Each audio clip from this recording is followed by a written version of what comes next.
Hi, Smita. Hello, See Tara. you. How are you?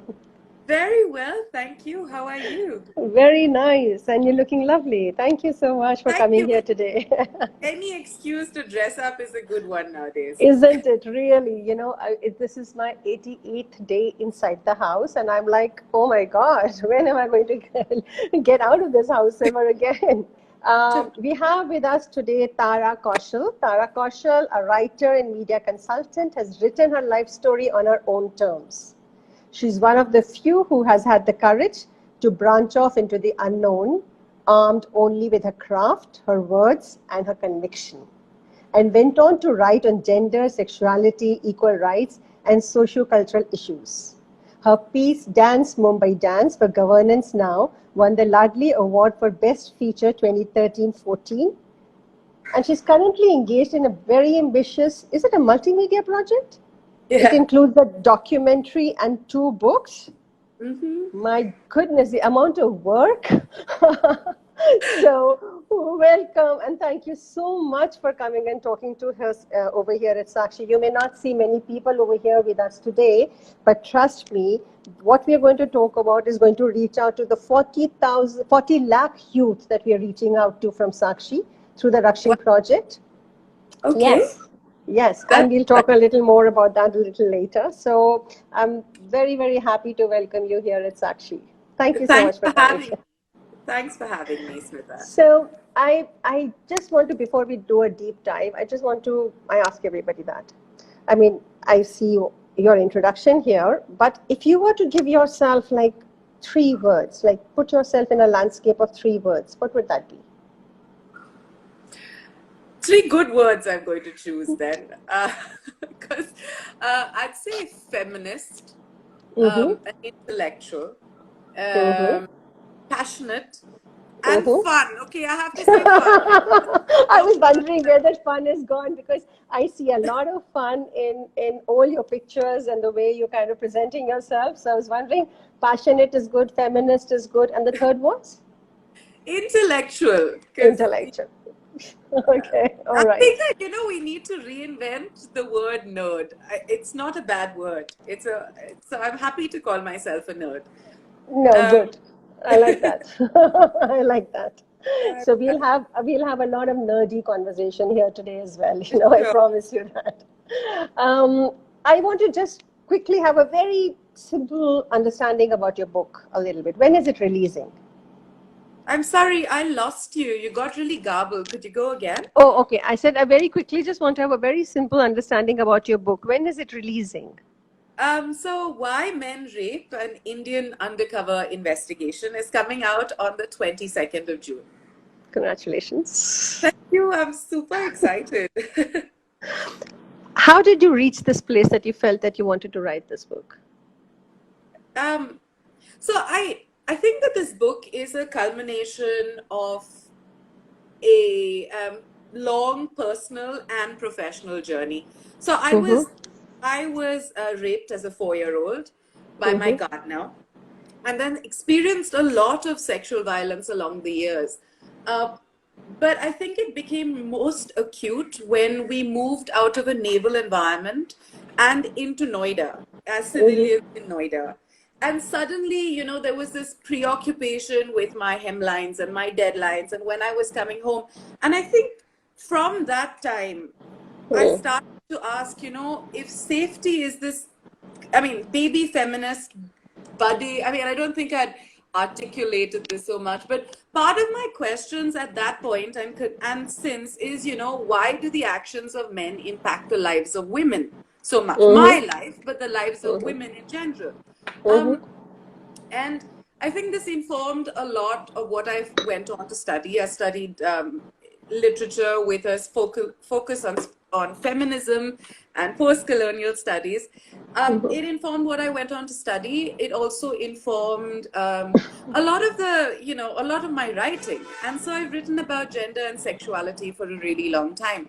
But Mm-hmm. it was in 2013, after the Delhi gang rape, that I actually decided this was the book I wanted to write. Mm-hmm. Um, but of course, there wasn't the money to do it immediately. So I started reading and planning for it then. but only took it on full time in 2017. Wow. Wow, that's quite a journey.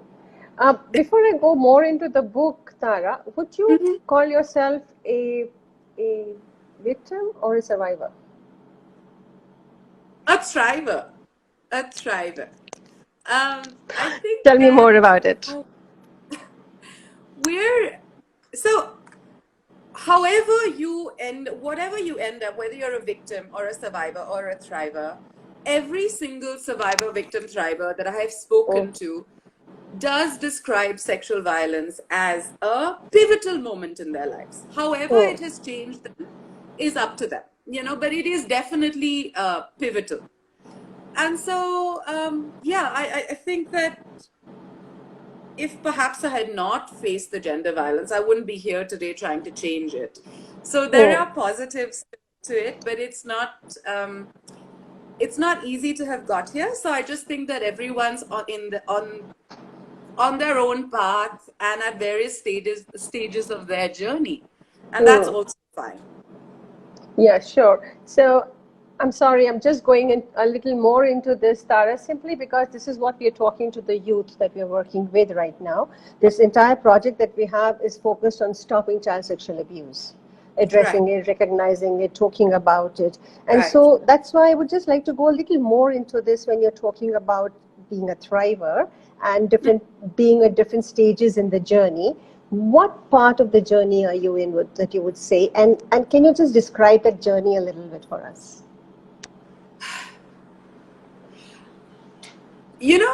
So my father was very sex positive. When I was 12, he handed me this book called Everything You Ever Wanted to Know About Sex But Were Afraid to Ask. Mm-hmm. Uh, he did anticipate my taking it to school, but that's a different story. We'll talk about that later. I think despite this, though, and despite their wokeness and their vigilance, there was a lot of sexual violence that came my way. Mm-hmm. This, I have realized, is part of the universal female experience.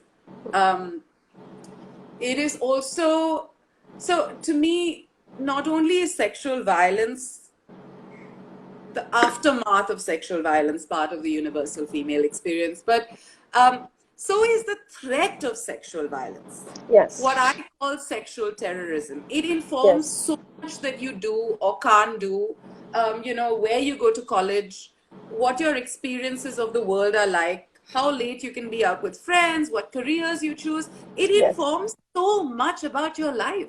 So Absolutely.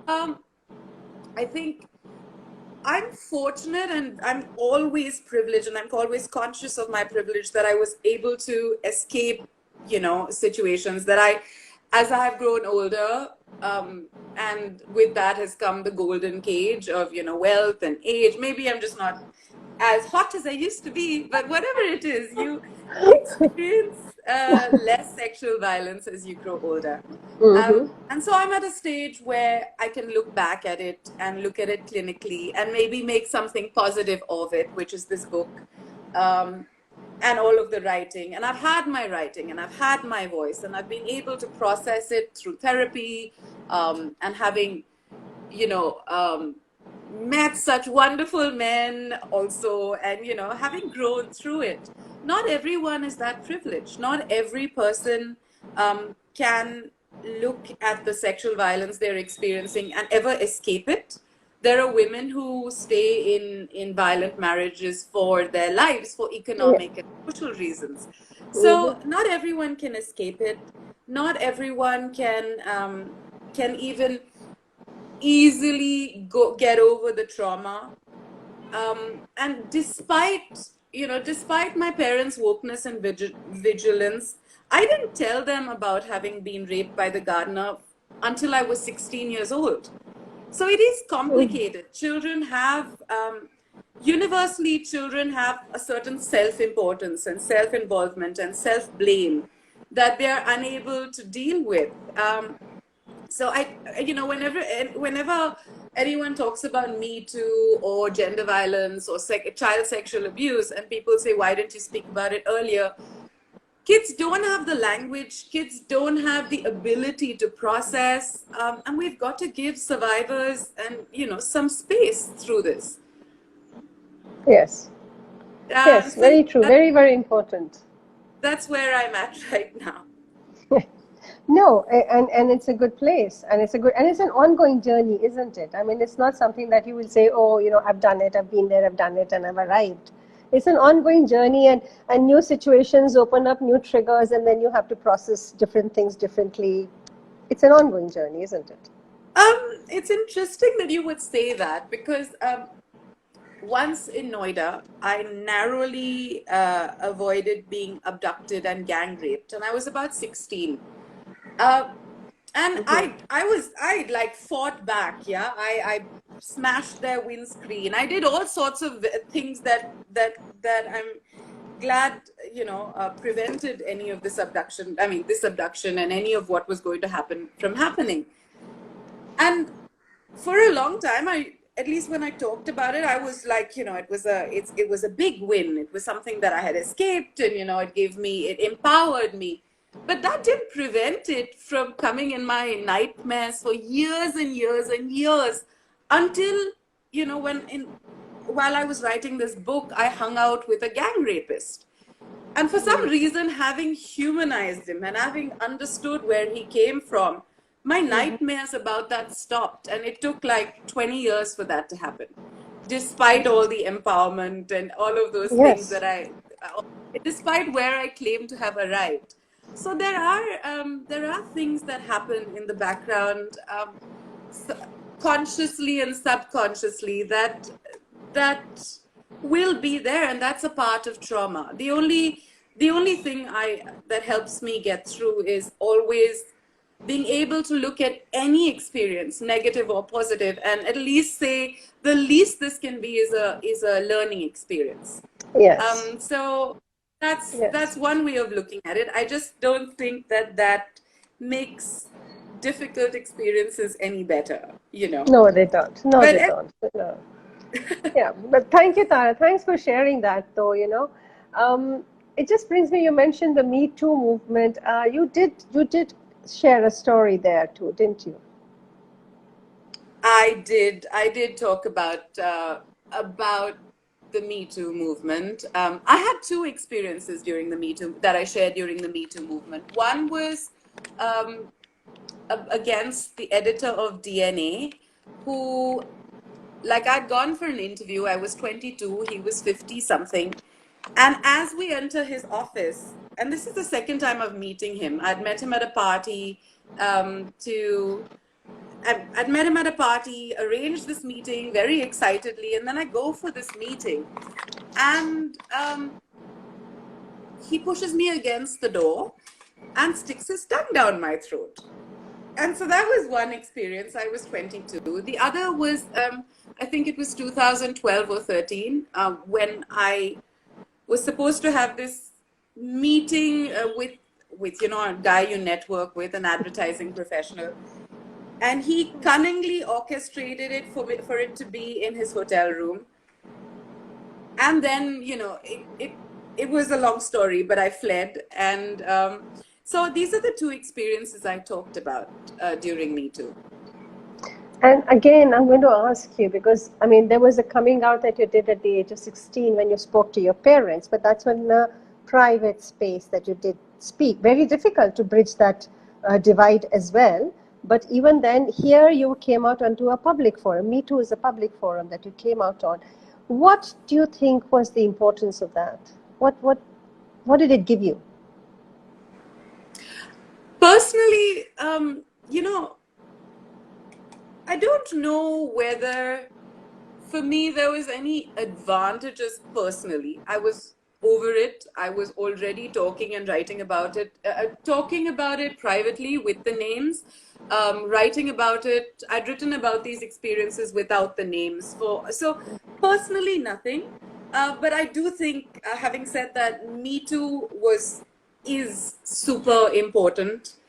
Even if I do call it a kind of mixed success, since it came to India from, in 2017 and then again in 2018.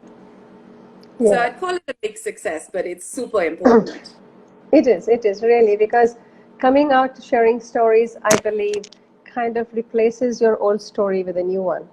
I mean, it's kind of reclaiming your sense of dignity or your sense of agency back from a situation where you kind of may have been a little powerless when you Um, experienced it. yeah, I think with Me Too, it was about time that the voices and experiences of women were heard, and Hmm. the economic ramifications that they have faced, etc., were heard. It also connected women across the world, right? There's this belief that this shit doesn't happen to women of a certain class, Yeah, and it suddenly like made women of the world unite in some senses. So yeah. those were the positives of the Me Too movement. Do I think it's enough? Not at all. No, Not no. No, and it is really not. tragic that you need a movement like that for generally a belief to be there that this exists, that this is Yeah. happening and it exists, and it needs a movement like that in itself is a kind of a tragic statement, I would say. I want to jump right back into your book now. You went undercover. Now that's Yes. like really exciting to hear. You went undercover and you observed 9 different men, and in your words you say men who have inclination to commit acts of sexual violence. I mean, how Hmm. do you define that inclination, inclined to commit acts of sexual violence, So these especially were for the 9 men boys? who had raped. So I know that my little bio says inclination, but these were 9 men who had raped. So clearly they had the inclination to do this. Uh, Going undercover with them was very exciting. It was it. There's a reason. There are a couple of reasons I did that. For one, it's imagine now these men weren't in jail. So imagine calling somebody up and saying, "Hey, I'd like to speak to you. You're not in jail. No one's accused you, but I'd like to speak to you about the fact that you have raped someone." No one was going to speak to me. It also prevented what is called the social desirability bias, which is that you're inclined to telling people what they want to hear. So if they knew that I was an activist who is coming in to with the agenda to understand rape in order to stop it, I Mm-hmm. wonder what they would have told me, whether they Mm-hmm. would have been subject to a social desirability bias, or whether they would have exaggerated their experiences in order to appear cooler and more dabang and all of those things. So instead I just told them I was researching a film, and I wanted to hear about their lives in general. Mm-hmm. And I only got to the questions about sex and sexual violence on day 4 or so, when they had spent enough time, hanging out with me and getting to Yeah. know me, so to speak, Yeah. you know. So Yeah. yeah, that's what I did. And what did you find? What would you say?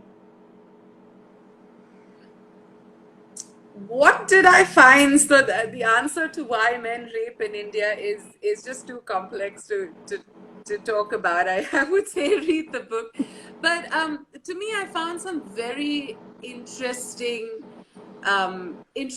things. I found also that, and this was something I learned not from the the men I studied, but from some college boys in rural Maharashtra who ended up chatting with me about this when I was there on holiday. I found that they told me, these college boys told me, "पता है दीदी, किसी को नहीं पता rape क्या है." They people hear about what rape is on Hmm. TV, and they, with the violence. So if they think that what happened in the Delhi gang rape, which is violence and gang, Shakti Kapoor type of men lurking in the bushes, just Hmm. waiting to like pounce on good Savarna females. And there's a gang and it's dark and these are other types of men. Um, if that's rape, then a little, forcing your girlfriend, a little coercion, a little, um, pressurizing your wife, that's not rape then. Right. So if we, Hmm. I think that is one thing that we need to realign about what our definition of rape is, because a lot of that I was surprised to find how disparate it was. I also find men who said, I asked one of my subjects, what do you think, balatkar kya hai? So he said, balatkar hota hai, wo bhi nahi pata. And this is somebody who was openly telling me that he had gang raped, that he was openly telling me about statutory rape. He was happy to tell me about everything. So then I said, no, balatkar means, this is what he means. And so then he said, yeah, kind of. I think that rape is only when, if I find a woman in a room today and I have sex with her, she won't even tell anyone, such as how things are today. It only becomes rape if someone finds out. So I think the disparate understanding of what is rape, to me, that was really surprising. Yeah, there's a lot. Is this the gang rapist that you were talking about? Is this a conversation with a person who was a gang rapist? The one that you said you humanized in your conversations? Oh, so there's one who was primarily a gang rapist, but this one was just, he did gang rape, statutory rape, marital rape, like the works. It was just this indiscriminate sexuality with this particular gentleman that I'm talking about.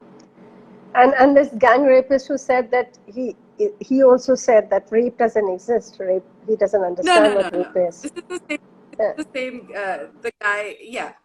But the gang rapist that I mentioned, after whom I stopped having all those nightmares, I'd gone to meet for committing this particular gang rape, and just one of those. Okay.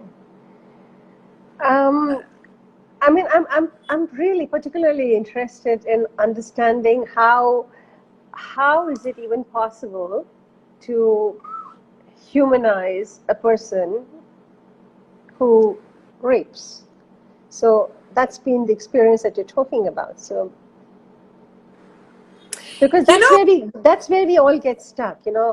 We have a kind of an image about the abuser. What does this abuser look like? Where is this abuser located? Where is this, how, so we kind of, and then we profile the abuser in a certain way, and in order to also feel safe, largely, Yeah, right. So this is a problem, right? When you demonize a rapist or man who rapes, when you situate him in this Shakti Kapoor idea, right? You cause many disservices. You assume that they were born this way. They're devils. They don't exist in society. They're just outside society. You remove the ability to look at our own the nurture aspect. So our own the role that society has played in their creation. It also removes the ability to look at change and rehabilitation, because this devil was born. This was the other, was an evil person, and he exists, it's outside. And then also, if you cannot change something, then the only response we have to gender violence is to put these people in jail. That's the only response we could possibly have if we don't humanize them, if we don't investigate the many factors that we could have perhaps controlled that have gone into their creation. Yes. So yeah, I'm very. I had an interview yesterday, and this is with somebody who has read the book, and one of the things she says is, the men are very human, and that was my point. I had to allow myself to see them and write them as human beings, because rape is like, in some way, when you see rape as evil, then you situate it outside like other crimes, and you say that, say somebody robs a bank, you don't just say evil. You say, okay, you look for the reasons.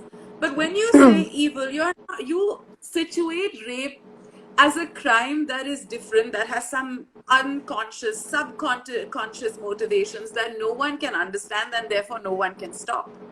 And Yes. I refuse to Yeah, you believe just limit it to deviancy, and you say this is only because of this individual deviancy that this is happening, and you stop taking responsibility for all the sociocultural yes.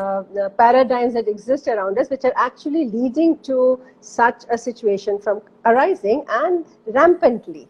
So Yes. excellent.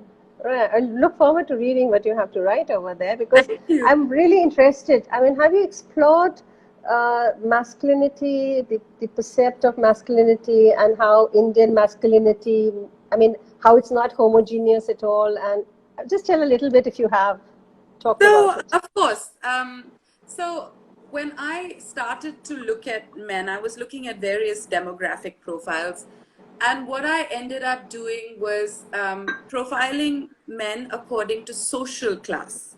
Mm-hmm. Now, social class in India, I think, intersects, it forms in an intersection between between money and caste and education and location and religion and all of these various things, right? Yes. Um, and then, so I divided Indian society, and therefore Indian men and the men I studied, into the lowest, the uppermost, and the middle. And then I explored the worst of their multiple masculinities. So I think that in every class, there are different reasons that men have for it. For instance, the people of the lowest class who are not educated, they take their gender paradigms from, uh, religion and agrarian societies where patriarchy was rampant. There's a lot of anger. So there's a lot of power issues. They don't understand what rape is. They do not. They often, a lot of their rape, not all of their rape, but a lot of the stuff that they were describing as their regular sexual encounters were clearly, according to my definition, rape. Girlfriend said no, but मैंने ना उसको बहुत pressure करके तो वो कर लेती है, या बीवी भी ना बोलती है हाँ लेकिन हो जाता है, वो कह लेते, बाद में मैं बहुत छेड़ता हूँ तो कह देती है कि आप ही कर लो जी. Now to me this is rape, but that Yes. is the norm. These are gender paradigms that are the norm. Then I call the richest men in India. And of these, I've studied a journalist and a doctor. Mm-hmm. I call them wolves in sheep's clothing, because while they may not be the norm in this class, they are the most dangerous kind of predators. And these men Yeah. have no sort of excuses of not knowing what rape is or not knowing the consequences of their actions. All of the men that were profiled in Me Too, I refuse to believe that they didn't know what they were doing was wrong. So these men are super dangerous. We trust men like this. We trust that doctor, right? We trusted him because Credibility. or yeah, credibility. They have a lot more means and opportunity than, motives aside, they have a lot more means and opportunity to perpetrate violence if they're so inclined. And finally, the middle class, and I call them the worst of both worlds in the book. I think they take their gender norms from tradition, and Yeah. then they suddenly come into positions of power. So during Me Too, one of the things that was very interesting to me was garment factory workers in Bangalore came around and Mm. said, what is this Me Too and all of that? Because our supervisors have historically demanded sex in exchange for our paycheck. And that's Yeah. just the norm here. So suddenly these men who believe that this is a legitimate way to treat women Mm. suddenly have access to a lot more women. So Yes.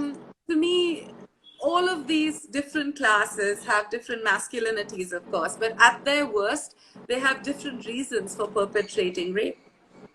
Yes, absolutely. This sense of entitlement, which I think kind of permeates across, doesn't it? Yeah, yeah, it does. I've seen Nirbhaya written on your hand, right? Nirbhaya and Oh, Sakshi. yeah. Yeah. Well, you got this done when? When did you get this done?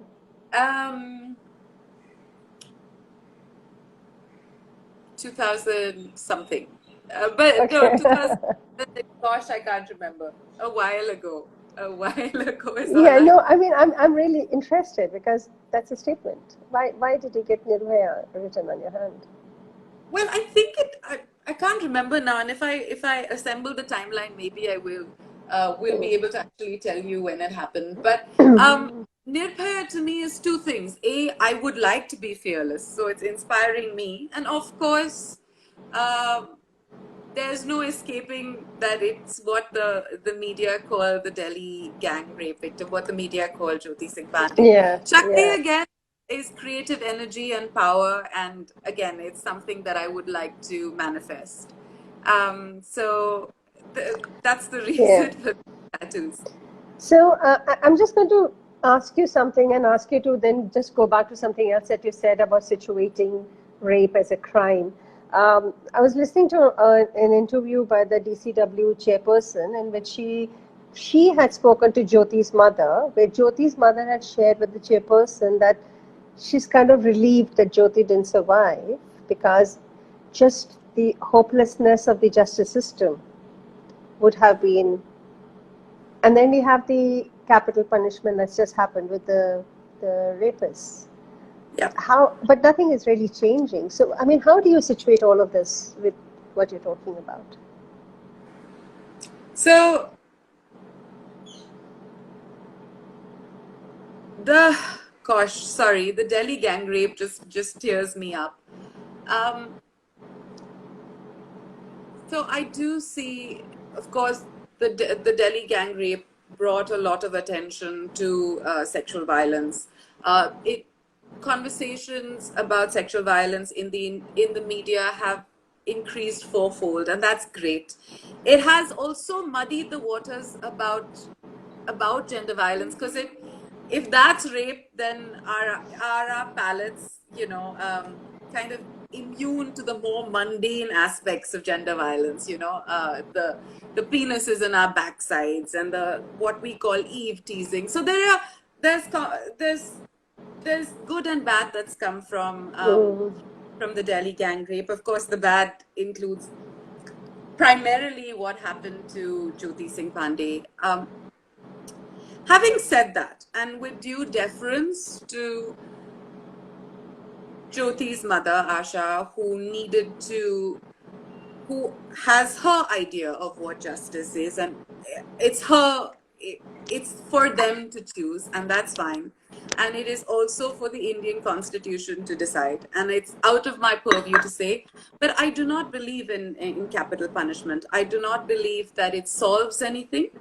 I do not believe that capital punishment. I don't believe that capital punishment uh, is is a good thing in society. It is actually not going to change gender violence, because if we assume that most people who get away with rape today know that they'll never go to jail and nothing will ever happen to them, they're much more likely to let um, to now kill the person that they have raped. It will also reduce sentencing, because on the one hand, if we have this idea that gender violence is perpetrated by strangers, that's one thing. But 95% of gender violence is perpetrated by people known to the victim. Now, it's all very well to say, capital punishment milega rapist ko, but what if it's your grandfather? Or what if it's or the primary earning member in your family? Are you now going to be knowing that you're sending someone to the gallows, are you going to be confident about taking this to the police? Are you then also going to be, is the judge going to then make this decision and say it's cool, yes, this is rape and therefore it needs to get capital punishment? So capital punishment, there are studies after studies that have said that capital punishment does not really solve crime. Yes. That Jyoti Singh Pandey's mother thinks that it is what she considers justice and what she wanted, and that the Indian constitution, the Indian laws say that that is what needed to have been done, is beyond the scope of my opinion. Yeah, of course. Who am I to tell Jyoti Singh's mother that, you should let No. them live? I think that's beyond what I should say. Absolutely. I do not believe in capital punishment. What do you believe in then?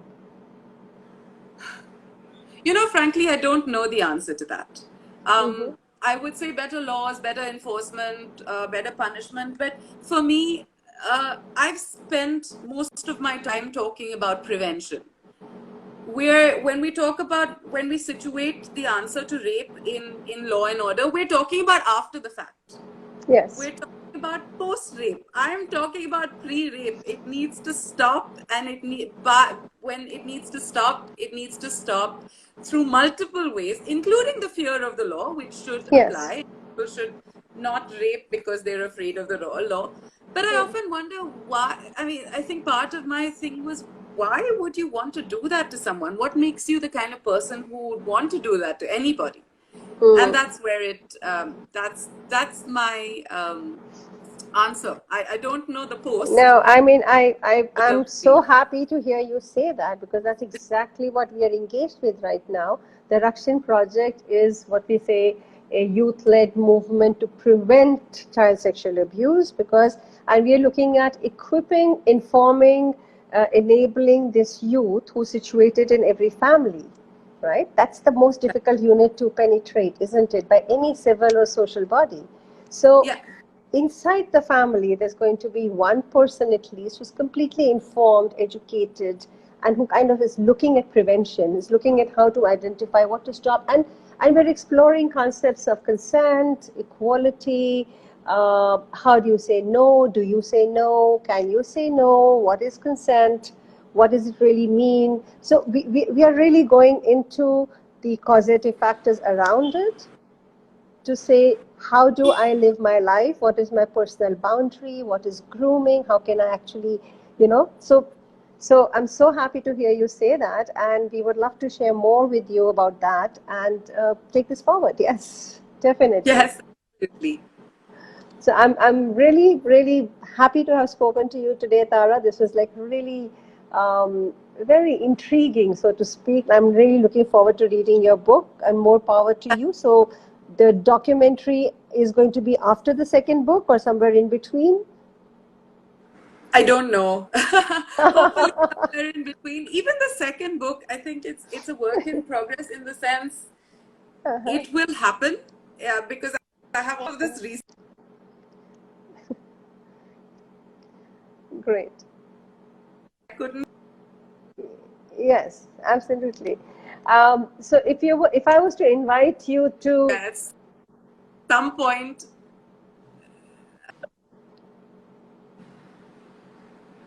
Sorry, Tara, I lost you in your second book. Would you just say that again, please, just for me? Sorry. So the idea. So I've got all of this research, which will eventually become a second book, and everything is just progressing.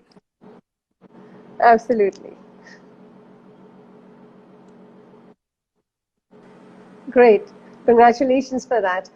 If I was to just invite you to say this huge youth body that we have with us, who we call the Rakshans, Rakshan as in the preventers, if you were to give them a message or a statement, something on prevention, what would that be? I would say that the reasons for rape in India straddle the big and the small worlds. There's law, and there's the idea of India and capitalism and all of that. But this is not to say that individuals can do nothing to solve it. To me, the answer to that is if all of us, and I don't say only, I'm not only talking about survivors and thrivers, I'm not only talking about women, but I'm talking about our allies and people who are interested in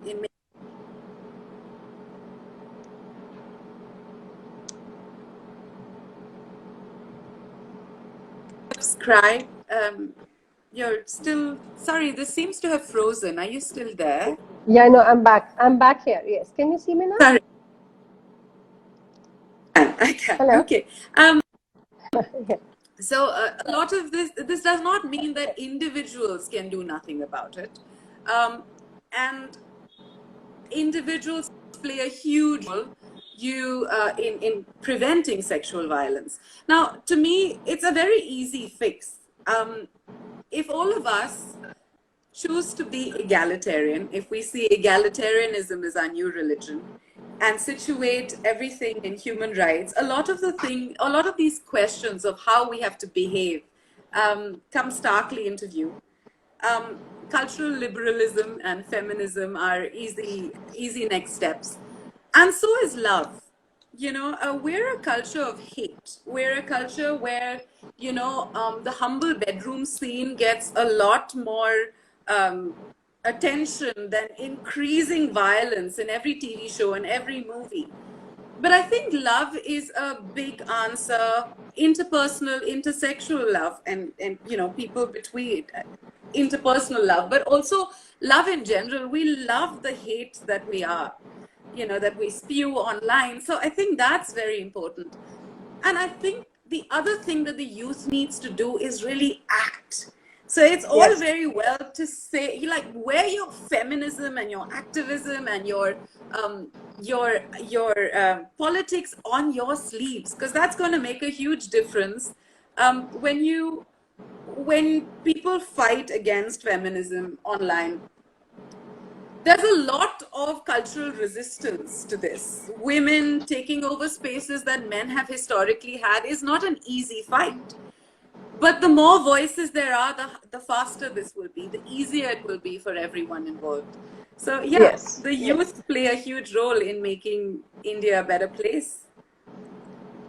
Thank you. Thanks, Tara. And I'm sure this is going to reach out to all the NSS volunteers who are working with us. And once again, I'm really looking forward to reading your book. 22nd it is, right? For having me. Thank you. Thank you so much for joining us today. Bye. Bye-bye.